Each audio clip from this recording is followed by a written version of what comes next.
in an unhealthy relationship? Would you even know if you're in an unhealthy relationship? Or perhaps you are a parent who has a teen or a young adult that you fear is in an unhealthy relationship.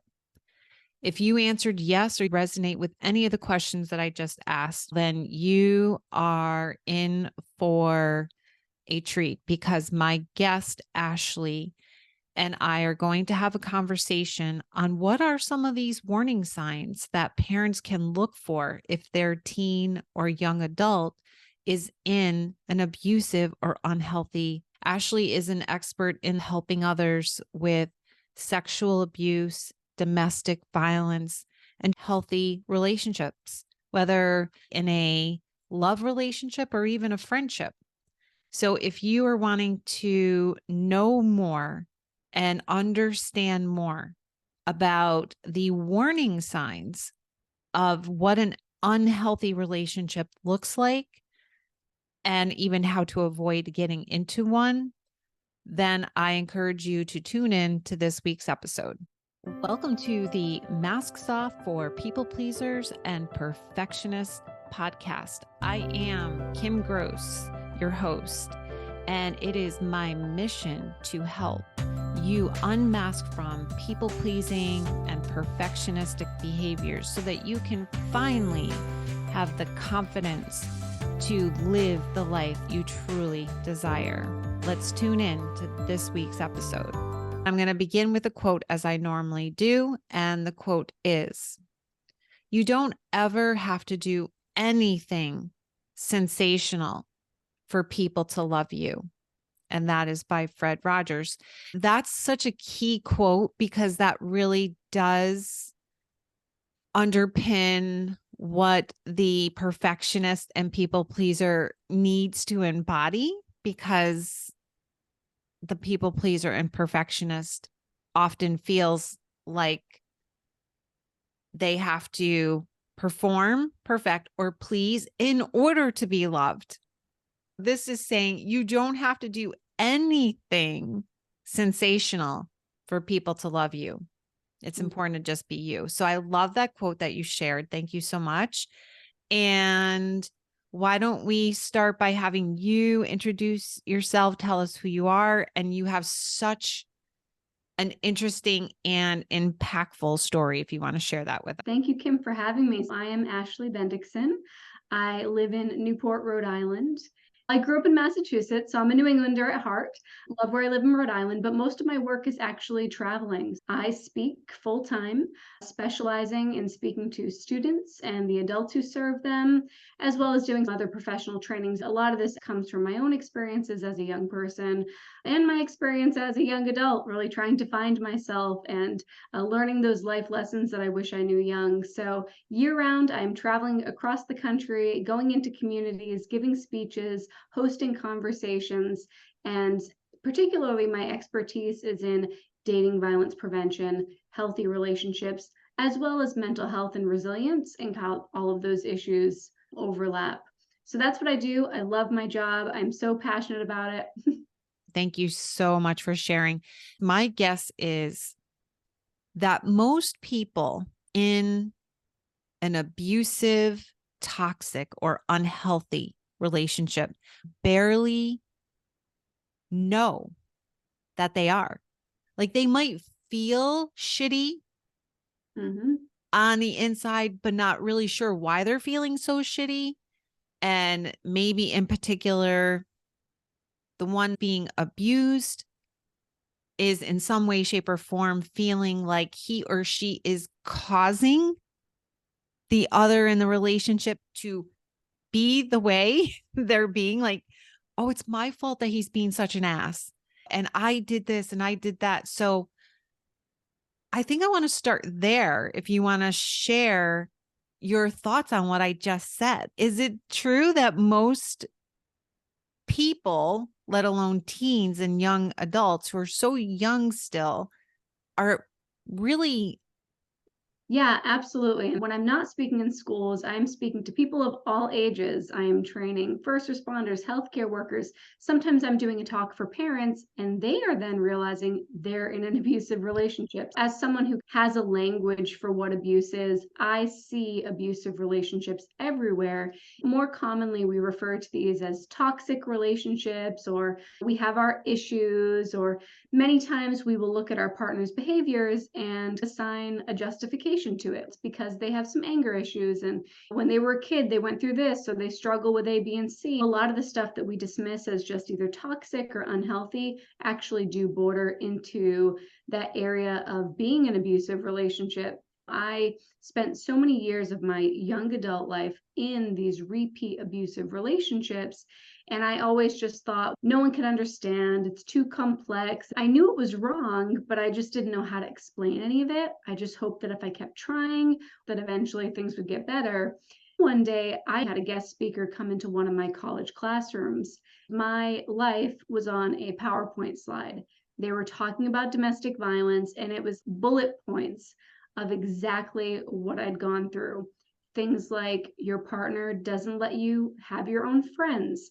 They get upset when you make plans that don't involve them. They're bothered when you choose to sign up for extracurriculars or stay late at work. All of these things felt like that's just my boyfriend's issues. Wait, this is textbook and it's studied. And since then, I try to relay that same information. And with every talk, people come and disclose, often for the first time, no matter their age, that, oh, I guess that relationship I was in actually was abuse. Many of us think that abuse is physical. We picture the violent harm, but often it's the emotional, the psychological, the cycle of just like good days and bad days and good days and horrible days that we just don't recognize as abusive.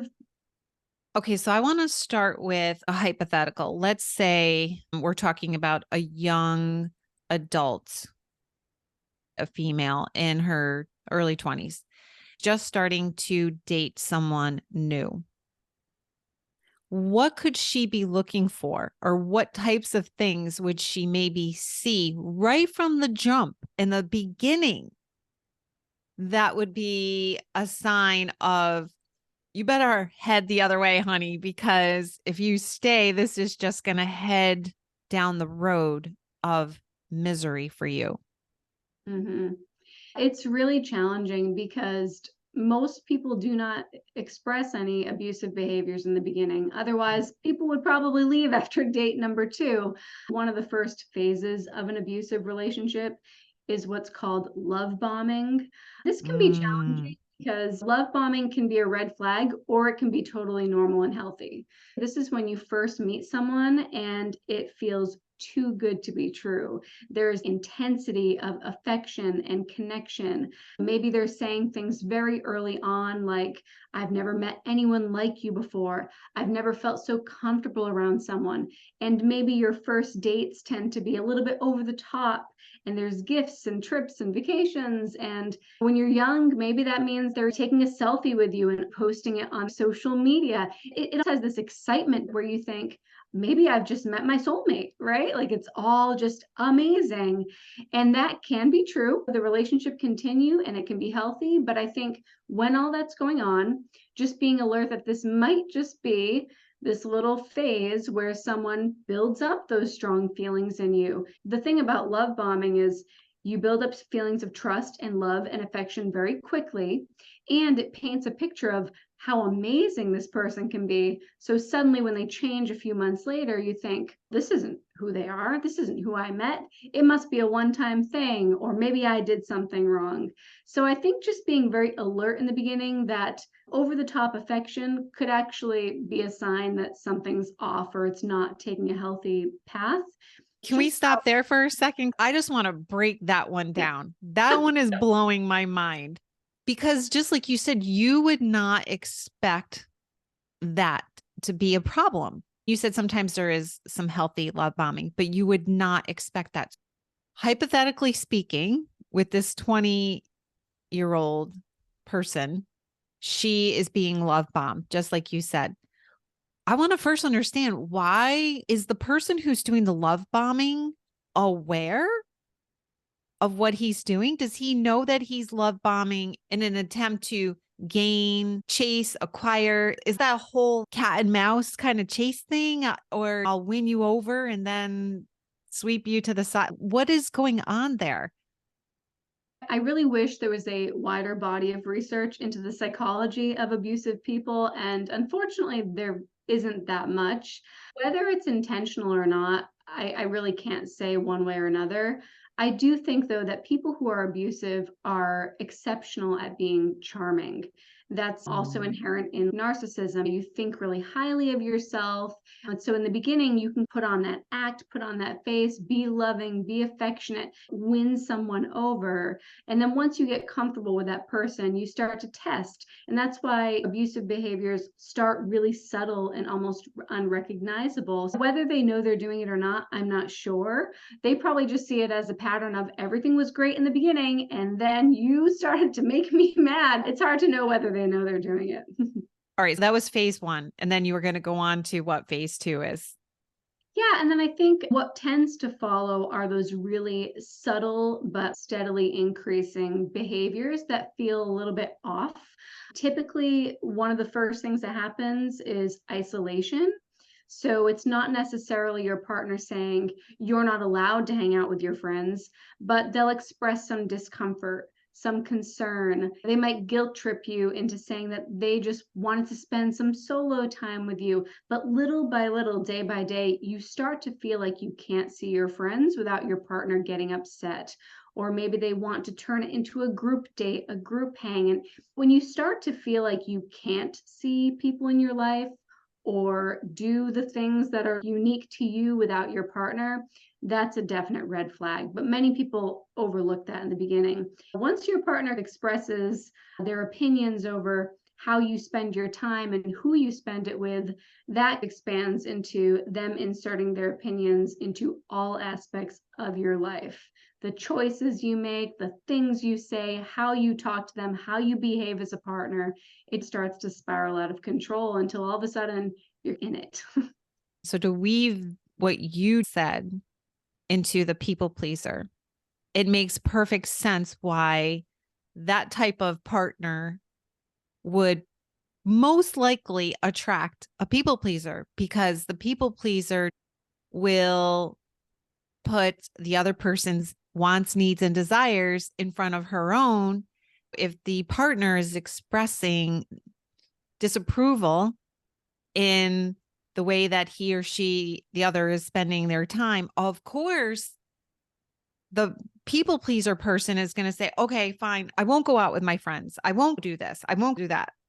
Because subconsciously or consciously, she's hearing, I can't do those things because he doesn't want me to be doing them. Or if, Right. depending if it who's the one doing the disapproval, it could be the other way around. It could be a she with a guy. Same sex relationships. Or Yeah. same sex. Exactly. This isn't like a male does this to a female kind of thing. Mm-hmm. Yeah, and I think we're given those messages that love is about a level of sacrifice through good or bad, thick or thin. And sometimes sacrifice your own values, you put yourself second because you think, I need to be here for my partner. Sometimes we think victims must be weak, but I saw myself as a very strong woman. I understood he had some trauma in his life, he had a rough life, and therefore I was trying to be empathetic and be there for him and be the woman that could help him. So, yeah, the people pleasing and even almost the high achievers and those who tend to handle lots of things can fall victim to a partnership like this. Oh my goodness, 100%. So that was phase two. Are there more phases? Are there other things to look out for? Yeah, I think one of the things that's really typical to abuse is that there tends to be a cycle at a certain point where, for a little while, you might be back in that honeymoon phase. It feels like the person you met is back and things are back to the way they were. But then, usually, following that happy period, there's this moment of tension where you almost know, you come home from work and you can tell something's off, your partner's not in a good mood. And then there's some big outburst argument. It could be a door slam, it could be an accusation of cheating, it could be the cold shoulder, the silent treatment. You have no idea why. Typically, there's an apology after that. They swear they won't do it again. Maybe it's you're love bombed all over again, and then you're back in that honeymoon phase. But this cycle starts to repeat so often. It might happen a few times in a day, but this is typical of an abusive relationship, is that kind of repetitive pattern and cycle that keeps happening. Okay, so let's pause there. Let's break this down. So if you're in a relationship, and it doesn't matter whether it's new or you've been together for years, what you're saying is if there is this repetitive cycle of love bombing, this charming, oh, I love you, everything is wonderful and rainbows and sunshine. And then on a drop of a dime, the person flips a switch, Mhm. becomes angry, almost an irrational type of anger, doesn't match up with anything that the other person actually did or said. It's improportionate. Mhm. And they go into this angry, abusive, withdraw, shutdown phase, followed by another phase of, oh, I love you. Mhm. Does this just pertain to romantic relationships, or would you say this can be like friendships and even parent-child relationships? Absolutely. I think we see this most common in intimate partner relationships, but it's also incredibly prevalent in all of our relationships. Often I get this from my presentations. Students will ask, can your best friend treat you like this? Or I think my mom does some of these things. It absolutely extends to all of our relationships, which is why it comes back to us knowing our values and setting boundaries. Before we know it, our whole life can be centered on trying to make everyone happy. The whole people pleasing conversation, at a certain point in relationships like this, you filter every decision you make through whether they will be happy or not, lose their cool or not. It got to a point where before I chose anything, even whether I go eat lunch on the way home, I'd have to consider whether my partner would get mad at me. They're unpredictable, like you said, volatile. There's this disproportionality between them getting upset at you over literally nothing. So you begin to just operate on this level of putting this person's needs first and therefore sacrificing your own, even if that's something as simple as stopping for a coffee because you might get yelled at.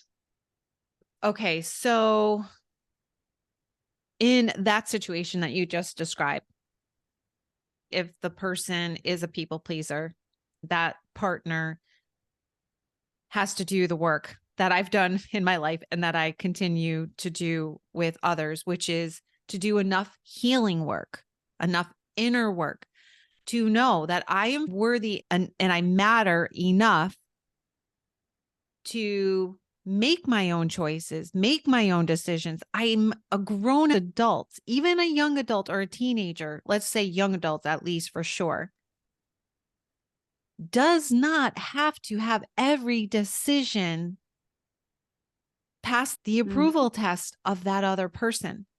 You have to be able to be so self-assured and centered in who you are as a person to be able to say, set that boundary. Look, no. If it was the example of you stopped at Starbucks and you didn't get you didn't call your partner and say, "Hey, I'm at Starbucks, would you like some?" Oh, who okay, too freaking bad. You don't have that is not something that you are required to do to be in a healthy relationship. Now, if you're just like, oh, you're thinking of your partner and you're going through the Starbucks drive-through, you're like, "Oh, gee, let me call and see if my partner would like one." As a thoughtful gesture. That's totally different Mhm. from, oh, I better call and see if he wants something. Because if I go home with a Starbucks cup in my hand and he sees it and says, why the fuck did you not ask me if I wanted one? And then gets volatile from there. That's how some of these abusive outbursts happen, right? Something as simple as that. And in those moments, an abusive partner feeds all of these messages like, if you cared about me, you would have Yeah. thought about me, and you're being selfish, or they might use money. It's so manipulative in those moments. But you're right, it's so nuanced because all of these scenarios can be either healthy or abusive. A big thing these days is a lot of partners choose to share their locations for safety. Maybe I travel a lot and I want my partner to know where I am. In some relationships, one partner is demanding it. I want to know where you are so I can make sure you're not up to no good. And I think that's like kind of the telltale sign is when it's one person who's always initiating these issues, always having the demands and the expectations. That's where this imbalance occurs, and it's a major red flag. It's almost like what you're describing as the imbalance is that the partners are staying in this parent-child dynamic. Mm-hmm. The one who is being abusive is this controlling, domineering parent-like figure when they may be with someone who's the same freaking age and treating that partner as a little child. Right. And that is at the core of every action that an abusive partner makes. They want to establish power and control, and they can do that with their words. They can do that with their fists. They can do that by telling you not to take a job opportunity, telling you that you don't have to worry about the money because they're going to make it all, questioning your ability to make a choice about something. They start to make you self-doubt and second guess yourself. Everything is so manipulative and strategically designed to make you less than them so that you don't leave, right? If you're dependent or you don't feel like you can get any better, or now you don't even work, how could you possibly leave the relationship? So it is power and control all day. And until you have the language, until you learn, you don't see that this is what's going on. It's just too personal and close to home. And then that's why a lot of people years later look back and they're like, oh my gosh, I didn't realize how much of just a system, a web was just pulling my life apart. Wow. Okay. So we talked before in our last conversation about how parents, if there are parents who are listening to this episode and they have teenagers or young adults and they suspect that their child might be in an abusive relationship or a toxic or unhealthy relationship, however you want to label it. But basically, the relationship exhibits a lot of the signs that you have been talking about throughout this episode. How would you, or what would you say to the parent who is listening on how they might be able to help have a conversation? First of all, should they even have a conversation with their teen or young adult about this? And if so, how would they even approach it? Yes, I would say I have a few pieces of advice. So, whether it's you're concerned your child might be in an abusive relationship or having any issues in life, right? Teenagehood is a time where you start to see changes in your child, mood swings. I would say the default should always be to check in with concern and compassion, because sometimes the things that we think are typical teenage behaviors could be a byproduct of something more serious going on in their life. My parents saw the warning signs as really me just being a difficult teenager. So I think pay attention to those changes in your child first and foremost.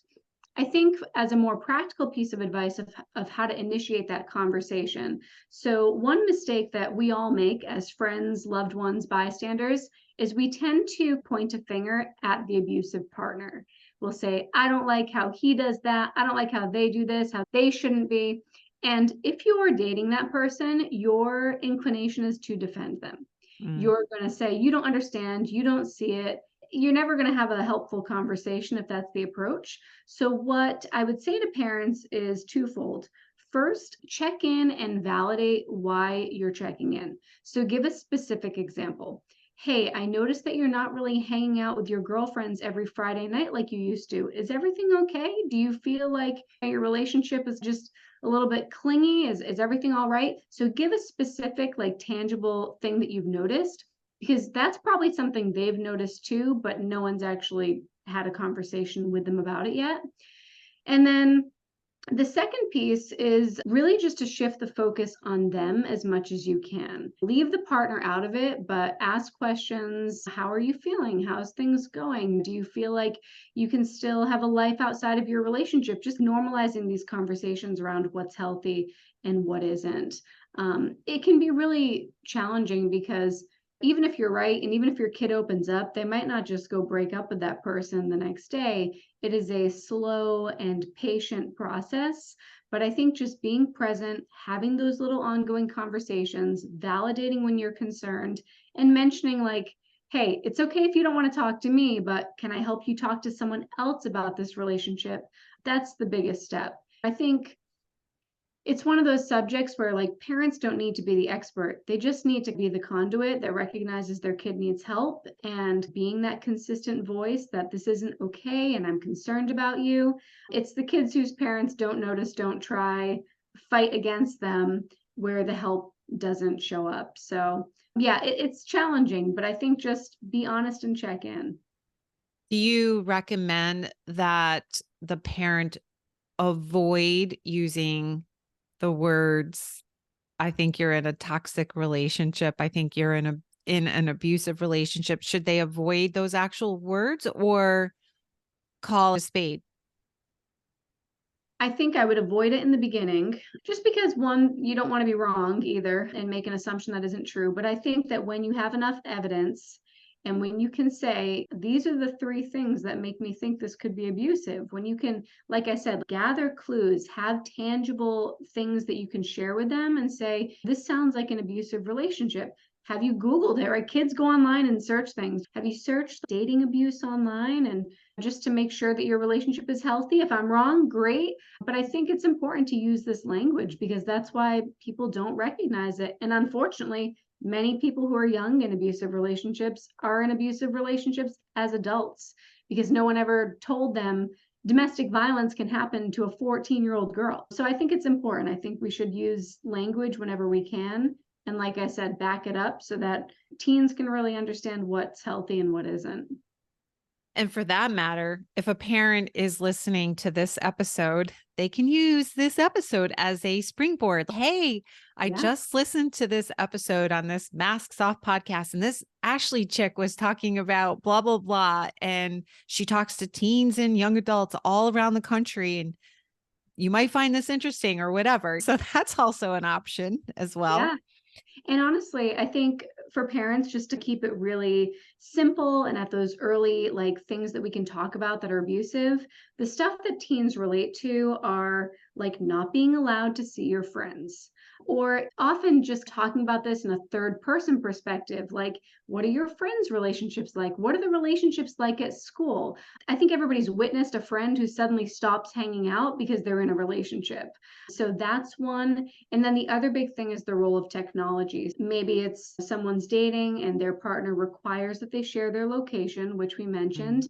But it's also a partner who wants your social media passwords. They want your phone passwords. They might criticize and meticulously observe what you're liking online or choosing what types of posts you can put on your own Instagram account, what types of outfits you wear. They are so controlling with social media. So these are those little starter conversations that kids relate to. Every time I speak, I'll talk about the location monitoring, the social media passwords, and kids like look at each other because this is so common. So those are some like teen friendly ways to talk about this bigger concept of abuse. Is really just how a partner can be controlling. And I think anytime a parent can think of, like, how is this relevant to a teenager's life, those conversations will be much more real and relatable to them.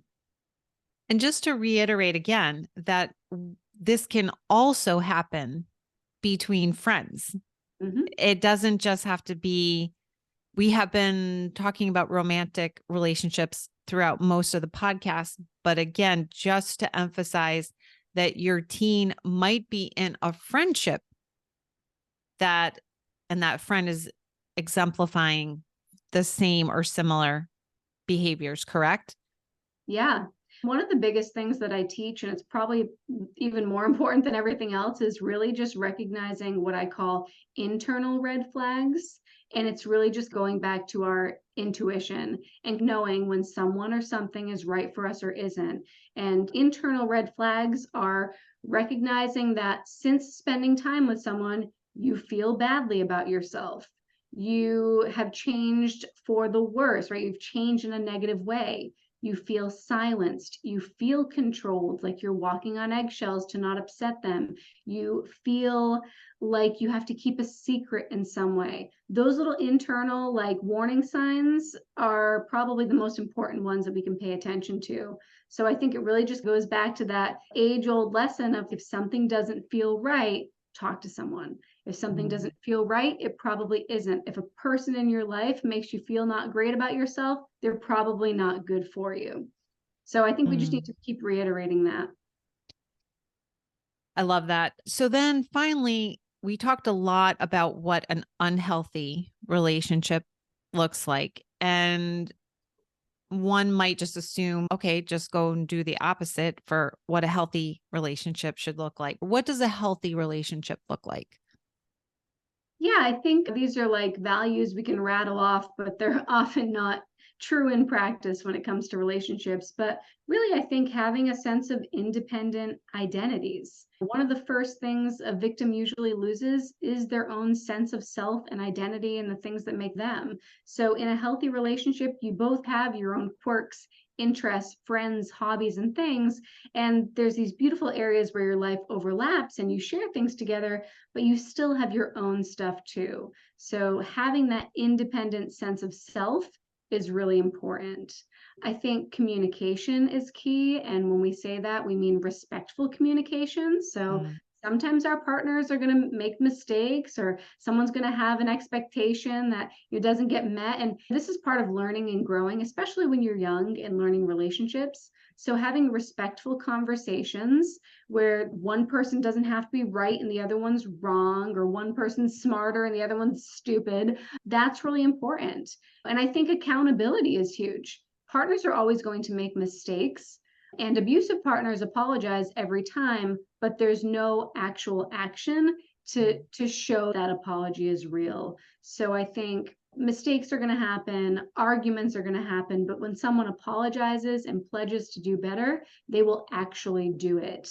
And unfortunately, people who are abused, they hear these open-ended apologies all the time and nothing ever changes. So I would say accountability is huge. And then all the other things. Trust is at the center of a healthy relationship. Most abusive partners have zero trust. You come home 10 minutes late and they think you're cheating. Trust is at the heart of it. But yeah, I think this is unique to each of us, is knowing what we need in a partner. And sometimes that means grabbing a pen and pencil and grabbing a piece of paper and writing what your values are and making sure everyone in your life passes that test. I don't think many of us have ever actually thought about what our values are in a relationship. And it's really powerful when you think about it and write it down. And you will find that you will attract these people into your life so much more effortlessly than if you really just don't know. And I would add one other thing, since this is masks off, is that believing and knowing that you can be your true self with the other person. If you are hiding your true self behind a mask, Mm-hmm. then that is not a healthy relationship. That is not a person for you. It's not a friendship for you. If you're afraid to be who you truly are, or ashamed to be who you truly are, Mm-hmm. that's not a healthy relationship at all. You Right. have to be able to take your mask off. You have to be able to be yourself and know it's safe enough. What you have talked about throughout this entire episode, the way you describe that abusive person, that is not a person that you want to be, that you would feel safe with. And Brene Brown talks all the time about loving with a safe heart, loving, knowing when to be vulnerable. The people have to earn the right for you to be able to be vulnerable with them. And Mm-hmm. so, therefore, someone who is abusive in the way that you described or toxic is not someone who's earning your trust to be vulnerable with them. Absolutely. Yeah. Yeah, and I think just to add to what you were saying about being yourself in a healthy relationship, you can be yourself. That also includes like expressing your own needs and disappointments and desires. I think sometimes you think, well, it's not that important. I'll just keep it to myself. But when you can get to a place where you can be a bit needy at times, be wrong at times, be messy at times, that's when it's healthy. When a partner still loves you through those moments and you work through things together. And when you're used to people pleasing, the idea of complaining, you'd rather just run or lock it up because will anyone like me if I'm a complainer, right? So you have to learn to like let that side of you out as well. Love it. This episode has so many jewels in it. There's so much value. Thank you so much for sharing your wisdom, your expertise, your story. How can people find you? Yeah, I'm on all the socials. I'm at ashleybendikson.com and you can find me on, I usually spend most of my time on Instagram and LinkedIn. That's where I post the most frequently. But if anyone wants to reach out, you can send me a message. My email is on my website. And I have resources on my website as well. So if anyone is feeling like they need some professional support, there's incredible national hotlines. There's even text lines if you prefer to start the conversation by texting a specialist. All of that's on my website, but of course you can just Google that and find it quickly as well. It's important that people are help, and that goes for people who think they might be abusive at times, because I think we all have little behaviors we could probably improve upon. There's help for everyone to be more healthy, loving, respectful partners. Thank you so much for being a guest today on Masks Off. I really appreciate it. Oh, thank you, Kim. Well, there you have it. Another episode of Masks Off for People Pleasers and Perfectionists. I do hope that you found value in this episode. I hope that you feel inspired. It is my hope, my wish, my desire that you can find the freedom to live the life that you've always wanted, to create the life that you desire. And probably most importantly, my wish and my hope for you that when you are on your deathbed, that you do not look back on your life and say, boy, I wish I had showed up as my true self. I wish I had taken off the masks and allowed myself to be fully seen. That is my hope and my wish for you through these. And if you enjoyed this episode, I would love for a comment, or if you want to review